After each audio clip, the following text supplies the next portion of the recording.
Today's scripture reading will be in Mark chapter 2, starting at verse 13 through to the third chapter, verse 6. Once again, Jesus went out beside the lake. A large crowd came to him, and he began to teach them. As he walked along, he saw Levi, son of Alphaeus, sitting at the tax collector's booth. "Follow me," Jesus told him, and Levi got up and followed him.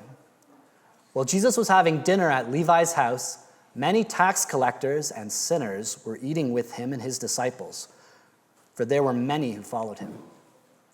When the teachers of the law, who were Pharisees, saw him eating with sinners and tax collectors, they asked his disciples, "Why does he eat with tax collectors and sinners?" On hearing this, Jesus said to them, "It is not the healthy who need a doctor, but the sick. I have not come to call the righteous, but sinners." Now John's disciples and the Pharisees were fasting. But some people came and asked Jesus, "How is it that John's disciples and the disciples of the Pharisees are fasting, but yours are not?" Jesus answered, "How can the guests of the bridegroom fast while he is with them? They cannot so long as they have him with them. But the time will come when the bridegroom will be taken from them, and on that day they will fast. No one sews a patch of unshrunk cloth on an old garment. Otherwise, the new piece will pull away from the old, making the tear worse. And no one pours new wine into old wineskins. Otherwise, the wine will burst the skins, and both the wine and the wineskins will be ruined. No, they pour new wine into new wineskins." One Sabbath, Jesus was going through the grain fields, and his disciples walked along, and they began to pick some of the heads of grain. The Pharisees said to him, "Look, why are they doing what is unlawful on the Sabbath?" He answered, "Have you not read what David did when he and his companions were hungry and in need? In the days of Abiathar, the high priest, he entered the house of God and ate the consecrated bread, which is lawful only for priests to eat. And he also gave some to his companions. Then he said to them, 'The Sabbath was made for man, not man for Sabbath. So the Son of Man is Lord even of the Sabbath.'" Another time, Jesus went into the synagogue, and a man with a shriveled hand was there. Some of them were looking for a reason to accuse Jesus, so they watched him closely to see if he would heal him on the Sabbath. Jesus said to the man with the shriveled hand, "Stand up in front of everyone." Then Jesus asked them, "Which is lawful on the Sabbath, to do good or evil? To save life or to kill?" But they remained silent.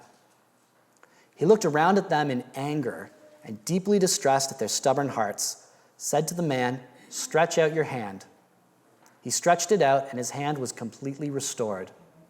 Then the Pharisees went out and began to plot with the Herodians how they might kill Jesus.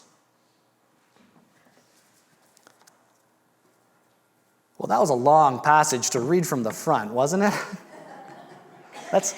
Remind me of that next time I try reading so much. I should have had Dick Gortson or someone come up to get through that for me. Well, as it's been mentioned to you already, Happy Canadian Thanksgiving. Or, as we call it in Canada, Happy Thanksgiving.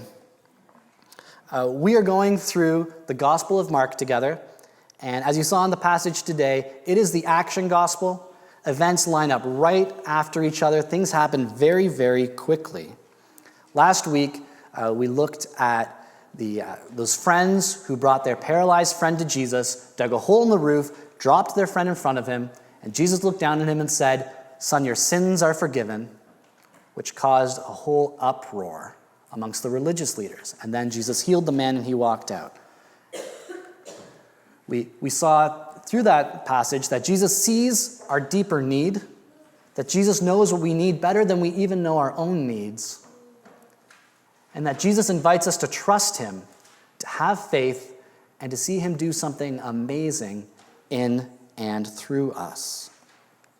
This week, we are going to talk about the death of religion. So what do we mean by that?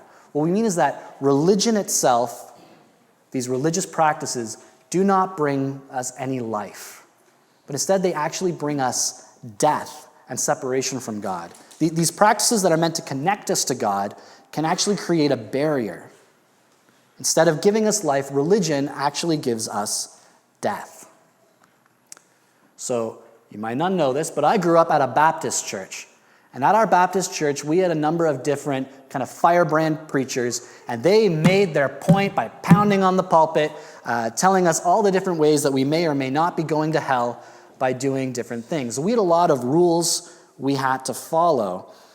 For example, many of you might be familiar with the no dancing rule. So we weren't allowed to dance. We had a rhyme for some of the people who were dating. Don't drink, don't chew, don't go with girls that do. I don't know if you had that here. So obviously Jen did not chew tobacco. That was a good thing that worked for us. But we weren't allowed to have any playing cards, which was weird because my family, I came from a long line of card players. They like to play card games. So what we did is we had all these decks of cards in our house, but they were hidden in different places. I don't know why, but I think it might have been that if someone came over and caught us with those cards, maybe they would take them and be like, we're going to go and burn these to save your soul from burning. And we'd be like, no, not our cards, but like, haha, we secretly have these other cards, we'll be okay. So I don't quite understand why we did that. But we had other rules too, depending on the preacher that we had at the time. We weren't allowed to see movies relatively frequently. So we just weren't sure what can you see, what can you not see. Well, I guess you can't see anything. But in particular, you can't go see movies on a Sunday. Even The Little Mermaid. Now, when I was a kid, and maybe for many of you, Disney movies are a lot of fun, right? They have all these singing and these dancing. So my family decided after church on a Sunday, after we'd had our meal, we'd had a nice relaxing Sabbath day, we were going to go and see The Little Mermaid. And while we're driving to the movie, another car passes us with people from our church. And so my mom, not thinking, looks over and waves at them. And they wave back. And that's a problem because my mother all of a sudden is filled with guilt. We're driving in the direction of a movie theater. They're going to know. They're going to tell the pastor, we're going to be in trouble, that we're going to see The Little Mermaid. There are animals that sing and dance in it. Like that's clearly, people are going to be upset, particularly that we were seeing it on a Sunday. So after talking about it in a parking lot for about half an hour, I never got to see The Little Mermaid in the theater. I had to wait until it came out later. And so far, it hasn't corrupted my soul, but who knows? There's still time. So looking at my experiences growing up, and when we look at these passages, we really see that religion, these religious practices, these ways that we're trying to go and connect with God, actually end up creating more of a disconnect. The more rules we have, it almost seems like the less we're interacting with God, the less we're having a relationship. And in these passages, we see 4 confrontations between Jesus and the religious leaders. And we're going to particularly look at 2 today. So in Mark chapter 2, verses 13 and 15. So once again, Jesus went out beside the lake. A large crowd came to him and began to teach them. And as he walked along, he saw Levi, son of Alphaeus, sitting at the tax collector's booth. "Follow me," Jesus told him, and Levi got up and followed him. While Jesus was having dinner at Levi's house, many tax collectors and sinners were eating with him and the disciples, for there were many who followed him. So a little background on what the conflict is here. The religious leaders and the people of that time were very, very concerned with following the rules. So they had the law of Moses. Those are the first 5 books of the Bible, and that includes the 10 Commandments, and they were really interested in doing everything they could to make those old texts relevant in their daily lives. In the same way that we go and we look at the Bible and think, what does this mean for us today? This is what the religious leaders were doing. Well, Moses wrote this, but what does that mean here now that we're under Roman rule? And what they did is they focused on a couple of things. In particular, they were interested in being pure. They wanted to remain entirely pure, so they would avoid anything that was unclean, or particularly people who were unclean, those who were sinners. You didn't want to have any interaction with them because that could change your relationship with God. That would make it difficult to have any connection with God. And not just that, one of the major rules that they were concerned about was following the Sabbath. That's the seventh day, the day of rest. Now, tax collectors. Many of you today may also not be fans of tax collectors. They were not very popular at that time either. They were seen as people who were collaborating with the Romans. They were betraying their own people by collecting all of this money. And as a tax collector, you made your money by not just collecting money for the Romans, but you could collect whatever you wanted after that, and that goes in your little back pocket. You would get very, very rich, and you would be very much unliked by your neighbors. Now, the passage also talks about there being all of these sinners around. Now, these aren't your little white lie sinners. The people who stub their toe and maybe say a slightly strong word when no one else is around. These were known sinners. These were known as bad people, as irreligious people. People you don't want to mix with because they might make you unclean in the eyes of God. But what I love about this passage is these are the people that are following Jesus around. The people following Jesus are these bad people. Now, they are getting together and they're going to eat together. But when you eat together, it's a sign of friendship in some ways. And even more so in this society, eating together was very intimate. It was about showing friendship. You only ate with someone who was a close friend. And it also meant that you approved of them. So people are upset with Jesus because in some way, by eating with these sinners, maybe he's approving of their lifestyle. This is what the Pharisees, the religious leaders, were thinking. So let's move on to verses 16 and 17, and it says, "When the teachers of the law, who were Pharisees, saw him eating with the sinners and tax collectors, they asked his disciples, 'Why does he eat with tax collectors and sinners?' Which is a great question. On hearing this, Jesus said to them, 'It's not the healthy who need a doctor, but the sick. I've not come to call the righteous, but sinners.'" And what we see here is that while the Pharisees, these religious leaders, were very concerned with keeping sinners away, as far away as they could from them, Jesus has the polar opposite response. He wants to have sinners as close to him as possible.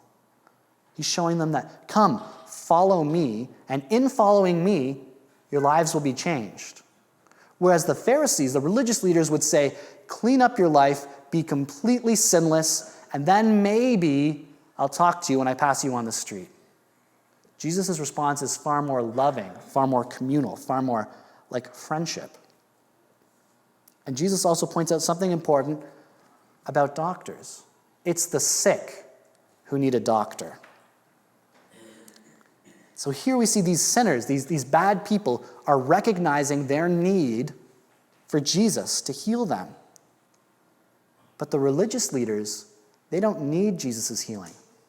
They have their rules and their regulations. By following those rules, they're already holy. They don't need Jesus. But the irony here is that we are all fallen. We all struggle with sin. Sin is a part of our makeup. But these people who were terrible people, these bad people, could recognize that. But the religious leaders, the people who would be like their pastors, they didn't see that they needed Jesus. These religious rules actually kept them from being able to see God right in front of them. In chapter 3, verses 1 and 2, another time Jesus went into the synagogue, and a man with a shriveled hand was there. Some of them were looking for a reason to accuse Jesus, so they watched him closely to see if he would heal him on the Sabbath. This is the dun-dun-dun part of Mark as things continue to get a little bit worse. So the Sabbath. What is the Sabbath? So for us, the Sabbath is Sunday. It's this kind of holy day. We go to church. We kind of take a little bit of a rest. For the Jewish people, it would have been Saturday. From Friday night sundown until Saturday night sundown, that was to be set aside to be holy for God. You didn't do any work on that day. Now, the law of the Sabbath comes from the third commandment, and really it was meant to enhance living. The people receiving the commandments, the Jewish people with Moses, had just been in slavery. The idea that there'd be an entire day where you didn't work was incredibly freeing. Not only for them, but it was said that for any of your servants, the people who work for you, any of your slaves, if you were a slave owner, you couldn't make them work on the Sabbath. It was this great way of of promoting, in some ways, justice amongst the people, giving rest, this time set aside for God. It was meant to enhance our lives, not to complicate it. Now, Jesus had already confronted the religious leaders about this in some of the previous passages, telling them that this Sabbath practice was made for people. It was made for man, not the other way around. But the leaders had created a whole bunch of extra rules. So they were so concerned about following the Sabbath, they were thinking, well, what are you allowed to do? What counts as work? How far could you walk on the Sabbath before it's work? So they even came up with a specific number of how many steps you could take. Now, if you are like me and you have short legs, or if you are like Alfred and you're maybe not as tall as others, you wouldn't be able to walk as far as maybe a giant like Dick Gortson could walk. It was really not a great system of trying to line up how far you could go. But it wasn't just that. You could save someone's life on the Sabbath if they were dying, but you couldn't do a minor cure. So you have to check with the person. Oh, do you think you're dying? Are you going to be okay till tomorrow? Okay, well, I can't help you then. You'll be okay tomorrow. And they took things so far. Now, in fairness, they were split about this. But they thought, if you pray for someone to be healed on the Sabbath, really, you're taking part in God healing someone. So you're not even allowed to pray for someone to be healed on the Sabbath. That might be work. Now, they were a bit split. They didn't all agree on that. But you can see how these religious rules were really keeping them away from the heart of God and to really focused on these petty ways of trying to control their existence. Now, this man with the crippled hand or with the shriveled hand was really someone who'd be a little bit outside of society. Even though it was just the one hand, he wasn't entirely crippled like the person we talked about last week, he would have been unable to work. Everyone worked with their hands. So he would have probably had to beg for money or rely on his friends and family. So this was a serious disability coming before Jesus. Now, the religious leaders are watching Jesus closely. So they know already that Jesus can heal this man. That goes without question. They know that Jesus is not just empathetic, but he has a heart to care for people, that Jesus will want to heal him. But they are so upset about Jesus breaking these rules that they have that they are ready to catch him in any way they can. They want to see him heal this man and sin by breaking the Sabbath. So in verses 3 and 4, Jesus knows what they're thinking. So he says to the man with the shriveled hand, "Stand up in front of everyone." And then Jesus asked them, that's the religious leaders, which is lawful on the Sabbath, to do good or to do evil, to save a life or to kill? But they remained silent. They were trapped. Jesus had them. He was catching them right at the heart of their problem. But they were so angry and so bitter that they wouldn't respond. They were so stuck in their ways and their religious practices that they wouldn't respond to this invitation to see things differently. In verses 5 and 6, it says that Jesus looked around at them in anger and deeply distressed at their stubborn hearts. And he says to the man, "Stretch out your hand." He stretched it out, and his hand was completely restored. Then the Pharisees went out and began to plot with the Herodians how they might kill Jesus. Right in the midst of this miracle, their hearts are immediately turned to violence. Now, a couple things from that passage. Jesus takes the time to look at them. He's staring these people confronting them right in the eye. And not just that, he's not healing this man in private. He's bringing him in front of everyone, not just the religious leaders, but all the people who were at the synagogue. And then we get to see some of Jesus' emotions. It's not often in the Bible that we get to see Jesus' emotions. It's most often we see his actions and his teachings. But here we see that he is angry and he's grieved at their proud and stubborn hearts. Jesus is angry at their lack of compassion, at these religious practices which are leading away from God's heart to death, to wanting Jesus to not help and heal this man. The Pharisees and the Herodians were enemies, actually. So the Pharisees were these religious leaders. The Herodians were people who were more of a political entity. The Pharisees were nationalistic, but the Herodians sided with Herod and Rome. The Pharisees were religious. The Herodians were irreligious and political. The Pharisees were uncompromisingly biblical. The Herodians compromised at any point to suit their need. The Pharisees, these religious leaders, were so angry at Jesus that they're going to their worst enemies. The enemy of my enemy is my friend, to plot to kill Jesus.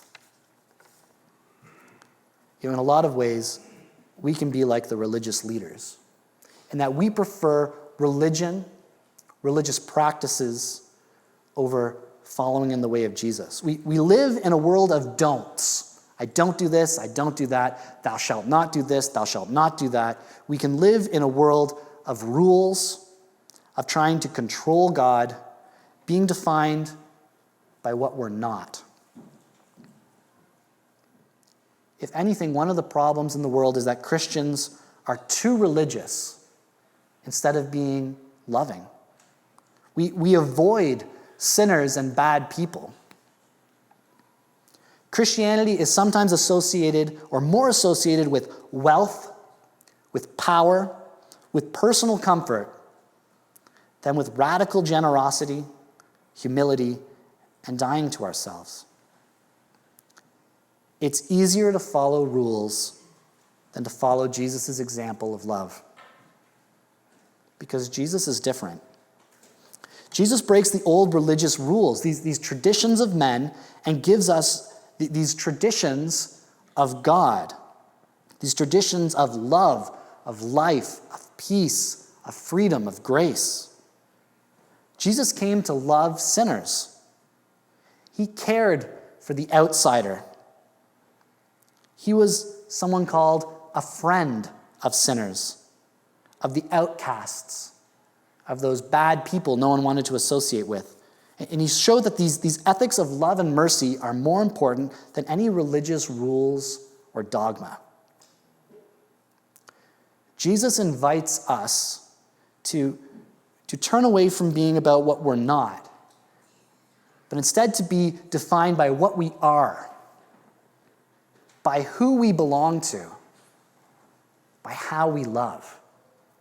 Being a Christian means being defined by what we are, how we act, who we belong to. We belong to Jesus. How we love, how we show the love of Jesus to others. Because Jesus came to love and to call sinners, just like me and just like you. The reality is that we are the sick. We need a doctor. We need Jesus' healing in our lives.